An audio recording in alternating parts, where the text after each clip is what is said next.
Madagascar est connu pour sa biodiversité unique au monde, ses lémuriens et ses baobabs.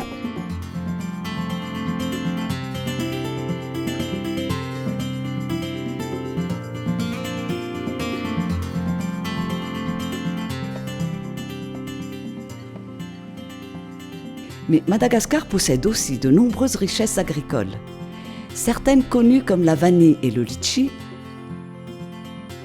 et d'autres méconnues comme le cacao et surtout le girofle.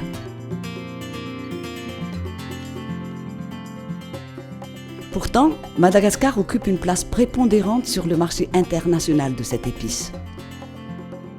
En effet, la Grande Île est le deuxième producteur mondial et le premier exportateur de clous de girofle, mais aussi d'essence de girofle.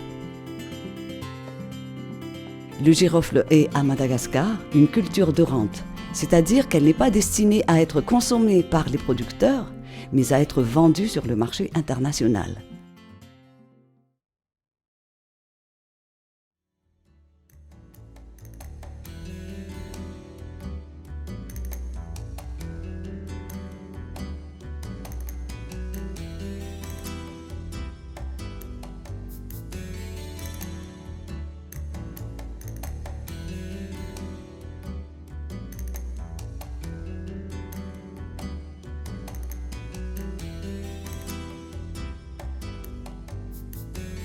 Le giroflier est un arbre cousin de l'eucalyptus.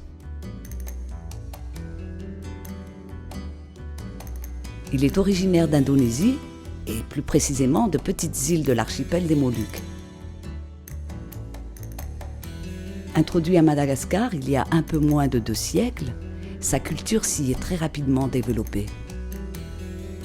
Voici l'histoire de cette épice qui a traversé les siècles et les continents pour devenir un fleuron de l'agriculture malgache.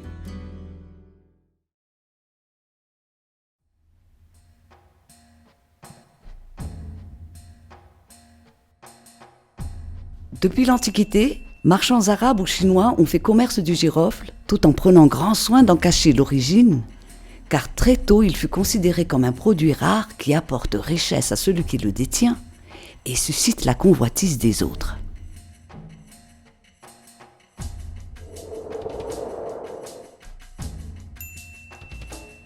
L'histoire moderne du girofle commence au XVIe siècle avec la conquête des Moluques par les Portugais, puis les Hollandais, qui ont déployé des moyens énormes et brutaux pour protéger leur monopole sur le commerce de cette épice.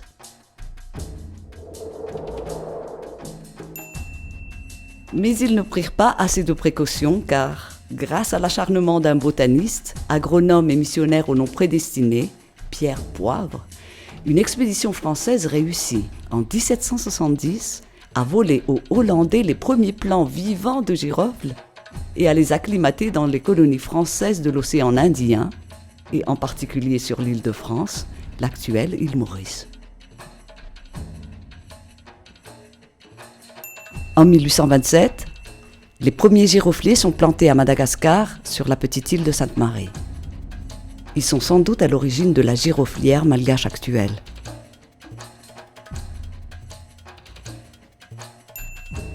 Au tournant du XXe siècle, sur l'impulsion du pouvoir colonial français, la culture du giroflier se développe rapidement dans la région de Fénéry-Vest, au nord du grand port de Tamatave. Toute cette zone devint alors le pays du clou de girofle. Les Malgaches baptisèrent d'ailleurs cette région Analanzeruf, qui veut dire forêt de girofliers. C'est vers les années 1900 que mon grand-père a ramené de Sainte-Marie les premiers plants de girofliers. Ils ont été les premiers à en planter, car à cette époque, il n'y en avait pas encore dans la région. Lui et ses amis ne se sont jamais arrêtés d'en planter. Mon grand-père a dû avoir environ 1000 pieds. Le giroflier se développe dans un environnement de basse altitude, dans un climat chaud et humide. Il s'adapte bien à des sols pauvres. Il ne nécessite que très peu d'entretien et représente une source de revenus importante pour les agriculteurs. C'est pourquoi, à partir des années 1920, de nombreux paysans se sont rapidement appropriés cette culture.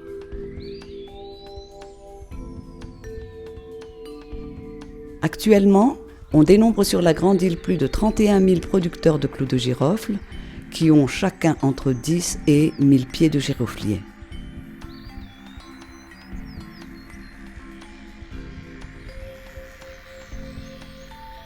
Certaines parcelles sont plantées exclusivement de girofliers, parfois associées à un pâturage ou à une culture de riz, de maïs ou de manioc. Mais le plus souvent, les producteurs associent leurs girofliers à d'autres plantes utiles dans des systèmes agroforestiers complexes où l'on trouve à la fois des arbres fruitiers comme des manguiers, des litchis, des arbres à pain, des jacquiers et des papayers, mais aussi des caféiers, des poivriers, des ananas ou de la vanille.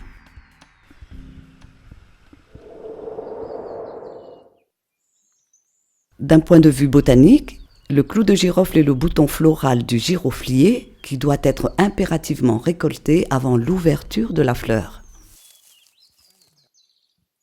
Si le bouton est récolté après floraison, le clou est de moindre qualité. C'est ce qu'on appelle le clou sans tête.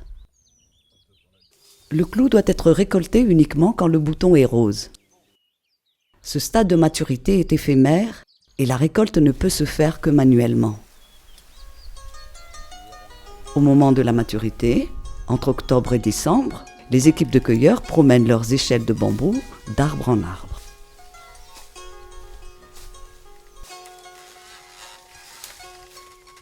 Minutieusement, avec dextérité, ils récoltent les clous par petites grappes qu'on appelle des griffes.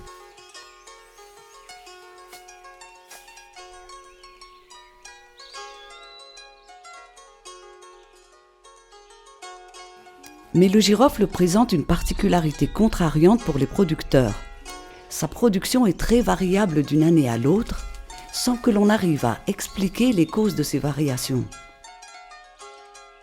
C'est l'objet de la recherche de Joyce, une jeune ingénieure agronome malgache.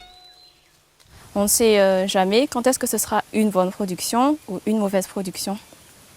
Et l'objet des recherches que j'effectue en ce moment, c'est de déterminer d'abord comment prévoir la récolte d'une année et ensuite comment assurer une stabilité à la production de giroflier.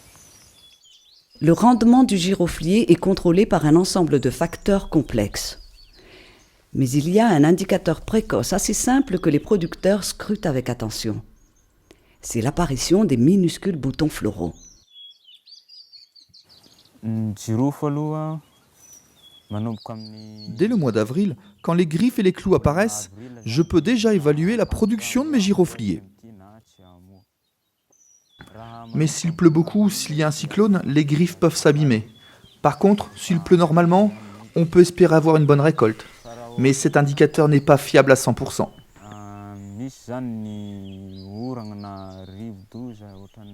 Quand on plante un giroflier, il faut attendre environ 7 ans pour récolter les premiers clous. Et les bonnes récoltes viendront seulement quand ils auront 15 ans.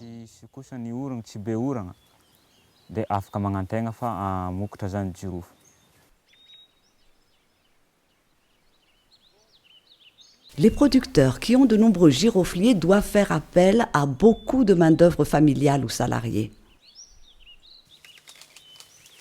Chaque jour, les propriétaires paient leurs ouvriers, parfois avec de l'argent, mais souvent en nature, avec des clous, fruits de la récolte du jour. Plus la récolte est bonne, plus la besace des ouvriers sera lourde. Ce travail est rémunérateur pour les journaliers, d'autant plus que la période de maturité des clous est aussi celle des litchis. Le litchi est l'autre grande ressource de la région et sa récolte exige aussi beaucoup de main-d'œuvre. Les travailleurs journaliers sont donc amplement sollicités de novembre à janvier. En fin de journée, les griffes sont ramenées au village. Toute la famille est alors réquisitionnée pour séparer les clous des griffes. C'est le dégriffage.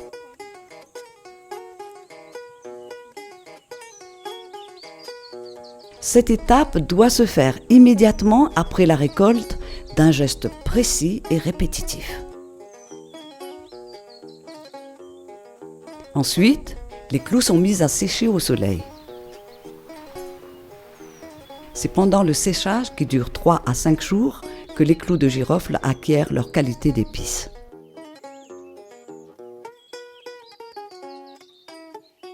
Voilà les différentes étapes de séchage du girofle.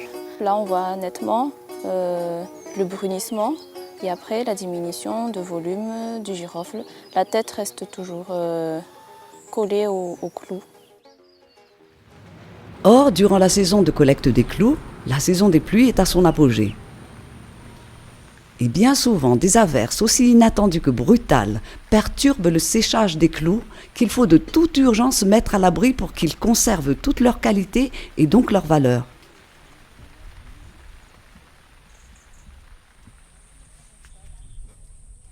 Une fois le soleil revenu, les clous sont remis à sécher.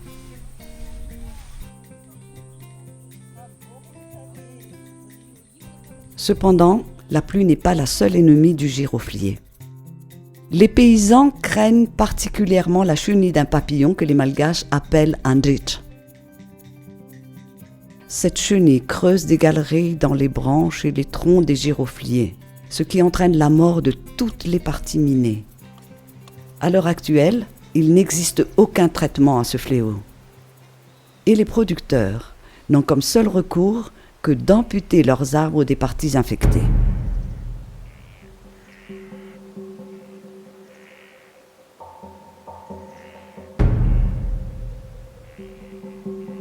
L'autre ennemi des girofliers est le cyclone.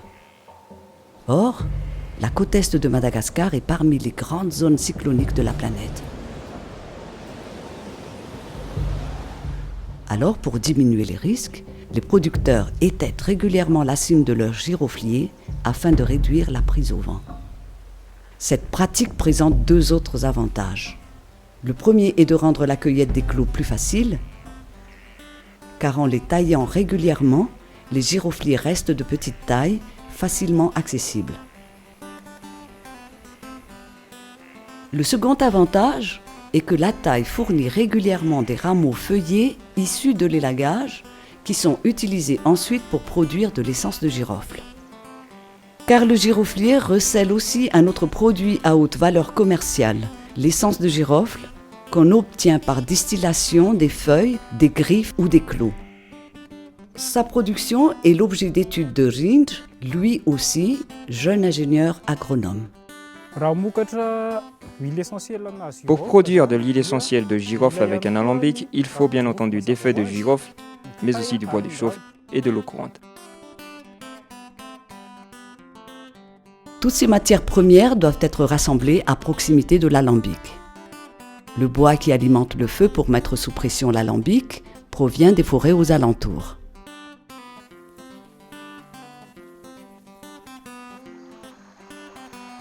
L'eau provient de nombreux ruisseaux qui parcourent la région. Elle est acheminée à l'alambic par des réseaux de canalisation en bambou. Le débit d'eau nécessaire à la distillation doit être constant pour faire fonctionner correctement le système de réfrigération de l'alambic. La région Analandsruf compte probablement plusieurs milliers d'alambics que Rindge est aussi chargé d'inventorier. Dans la plus petite commune des environs, qui fait à peu près 90 km², il y a moins 130 alambics en activité.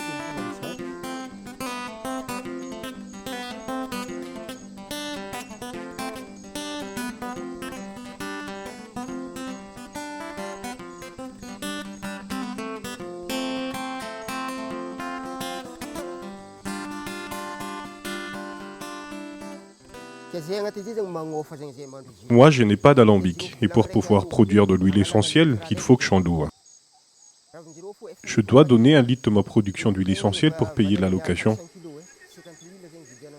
Pour distiller 4 litres d'huile essentielle, il faut que je prépare 14 paquets de feuilles de girofle et 400 kg de pois de chauffe qui vont me coûter 10 000 arrières. La cuisson dure plus de 12 heures et je n'ai pas une minute de repos pendant tout ce temps.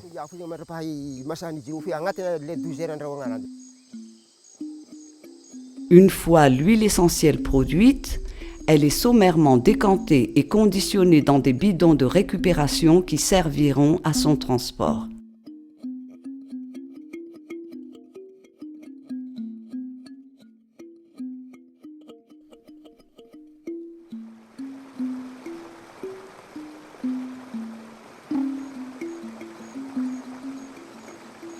Mais la production d'essence de girofle peut avoir un effet négatif sur l'environnement, car elle impose une consommation de bois importante et donc une déforestation. Même si une partie du combustible est fournie par le bois des girofliers réformés ou par des arbres de plantation comme par exemple l'eucalyptus.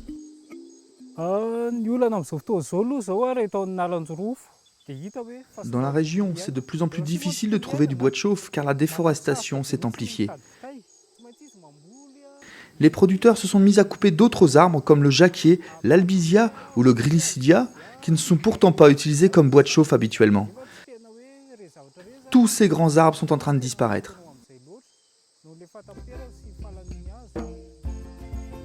Face à la raréfaction du combustible, les propriétaires doivent déplacer de plus en plus souvent leurs alambics à la recherche de ressources ligneuses. Pourtant, la production d'huile essentielle de girofle a un double avantage. Elle est très rémunératrice et, contrairement à la collecte des clous, peut être pratiquée toute l'année.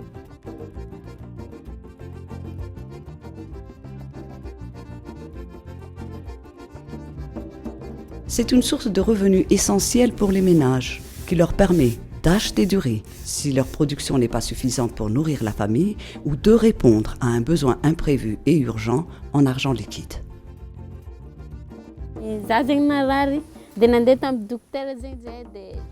La dernière fois que j'ai été malade, j'ai dû aller chez le docteur. Il a fallu de l'argent pour payer les médicaments de mon traitement. Mon père a dû produire de l'essence de girofle qu'il a ensuite vendue au village.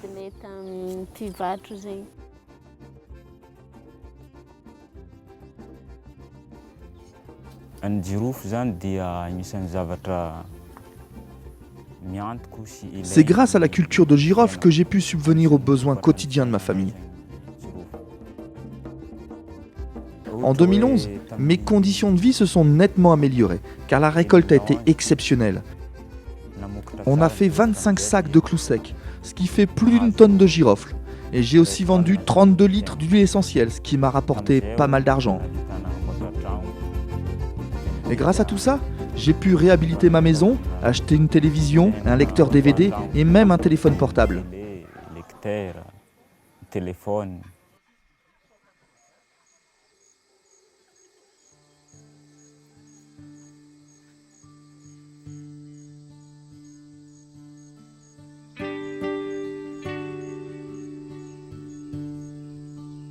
Les zones giroflières sont souvent enclavées. Elles sont desservies par des pistes chaotiques et ne sont accessibles qu'à pied ou à vélo.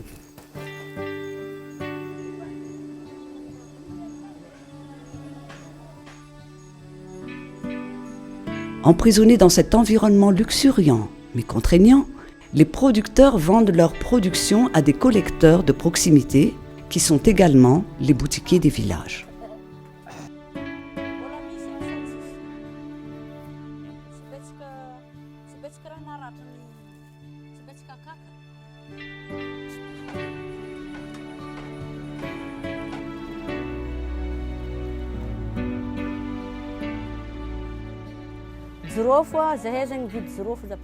J'achète les clous de girofle directement aux producteurs du village. Les paysans se déplacent dans mon magasin pour me vendre leur production. Je n'ai pas de grand stock et je ne veux pas en faire parce que le prix des clous de girofle n'est jamais stable. Par exemple, aujourd'hui, j'ai acheté le kilo de clous à 20 000 lariars, mais dans 2 mois, il peut descendre à 17 ou 18 000. C'est en fonction de la saison. Les prix varient énormément. Ensuite, les collecteurs viennent souvent chez moi, en 4x4, de Fénéry-Vest ou d'autres villes, pour m'acheter tous mes sacs de girofle.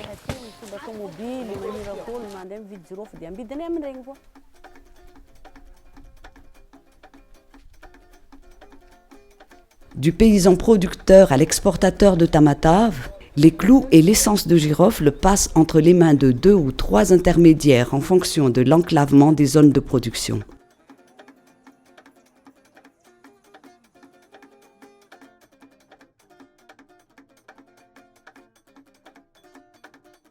Pour 31 000 producteurs de clous et d'huile essentielle, il n'existe que 30 grands exportateurs de girofle à Madagascar.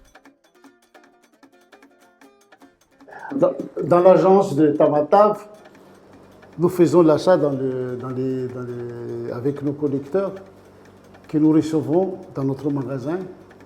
Donc on a nos collecteurs dans chaque région, à Marontette, à Manana, à Fénérive, donc ils sont 6, qui peuvent nous donner, chaque collecteur peut nous donner 50 à 60 tonnes par semaine. Oui, parce que si c'est de la bonne collecte, bonne production dans la région, on fait à peu près dans les 2000 tonnes, facilement. Oui. Et qu'on traite et puis on exporte après. Afin de maintenir la place de Madagascar en tant que premier exportateur mondial de girofle, ces opérateurs doivent s'assurer d'une qualité irréprochable de leurs produits. Une chaîne de triage est mise en place afin de répondre aux exigences des cahiers des charges rigoureux des importateurs étrangers. Un premier tri est donc effectué par des trieuses mécaniques pour sélectionner les clous de qualité supérieure. Il passe ensuite entre les mains expertes de plusieurs centaines de femmes afin d'éliminer toutes impuretés. Les clous sont ensuite mis en sac, prêts pour l'exportation.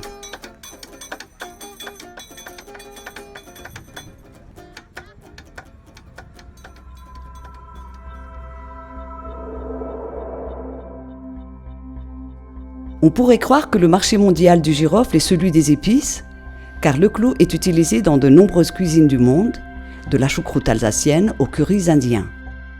Mais ce n'est pas le cas. En fait, la grande majorité des clous de girofle, produits à Madagascar, partent en fumée dans les rues de Jakarta.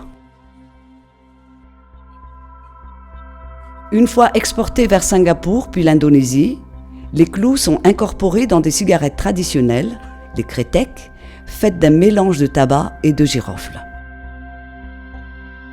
L'huile essentielle de girofle produite à Madagascar est, elle aussi, exportée en grande quantité vers l'Indonésie pour en extraire une molécule précieuse, l'eugénol. L'eugénol est une base largement demandée par l'industrie chimique, pharmaceutique et cosmétique. Par exemple, la vanilline, l'arôme de vanille, est synthétisé à partir de l'eugénol de girofle.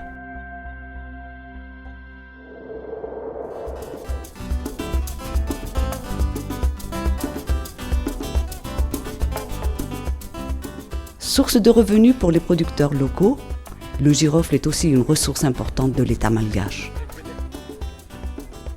Le girofle est un des produits agricoles qui contribue beaucoup à l'équilibre de la balance commerciale du pays. Et c'est un des rares produits, je dirais, d'exportation générateur de devises, avec 15 000 tonnes à peu près par an. Ces performances peuvent être améliorées en gardant, je dirais, la qualité, en respectant les normes internationales ou celles exigées par le marché extérieur, professionnaliser les opérateurs et en créant bien évidemment des groupements. Et à partir de là, on peut doubler la quantité exportée. Bien évidemment, donc on peut doubler par la même occasion la valeur ajoutée pour le pays et pour les exportateurs. Mais aujourd'hui, la giroflière malgache est menacée. Elle est vieillissante et subit les ravages de cette chenille et des cyclones. Les arbres sont usés, estropiés par trop d'élagage. Et les générations précédentes de paysans semblent avoir négligé d'assurer le renouvellement des plantations de cet arbre si précieux.